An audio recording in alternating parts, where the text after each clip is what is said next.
خولێکی تایبەت بە یاریزانە دێرینەکان بە کۆتەهاتوو دێرینەکانی دارەتوو بوونە پاڵەوان لە شاری هەولێر. خولێکی تایبەت بە یاریزانە دێرینەکان بەڕێوە چووکە سیدوتی بەشداری تێدا کردبوو ماوەی 2 مانگی خایاند و بە شێوازی 2 یاری دۆڕان دەرچوون لە خولەکە ئەنجامدرا. لە یاری کۆتایی دێرینەکانی باداوە و دارەتوو بەیەکگەشتن دوای ئەوەی لە کاتی ئاسایی بە 2 گۆڵ یەکسان بوون. بەلێدانەکانی یەکلاییکەرەوە لە خاڵی سزا دێرینەکانی دارەتوو براوە بوون و بوونە پاڵەوان. ئەم خولە لە ژێرناوی یاریزانی کۆچکرد و شاخەوان مەجید بوو، کاپتنی پێشوویانی هەولێر و ئەندامی دەستەی کارجێڕی هەمانیانەوە مامۆستای زانکۆ کە بە تەزووی کارەبا کۆچی دوایی کرد.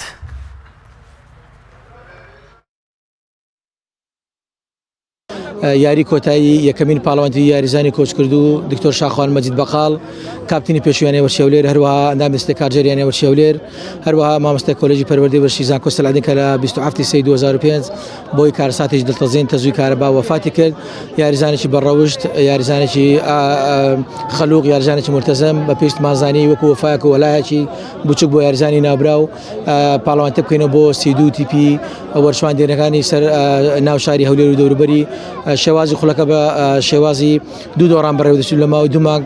ئەم پاڵەوانتیە بەڕێوەچوو ئەمڕۆ لە یاریگای شەید سیروانە ڕەش یاری کۆتایی بەڕێوەچوو لە نێوان هەردوو تیپی دێرینەکانی دارەتوو بادەوە، تیپی دێرینەکانی دارەتوو بالێدانی سزای یەکلاکەر بۆ پاڵەوانی خولەکە و لەم پاڵەوانتەش لە یاری کۆتایی 6 ناوبژوان یاریەکان بە شێوەیەکی زۆر جوان و ڕێکوپێک بەڕێوە برد. ئەمە بڵێندێکەوە بە وەفا بین بەرامبەر ئەو یاریزانە دێرینانی کە خزمەتێکی باشی وەرشی کوردستانیان کردووە.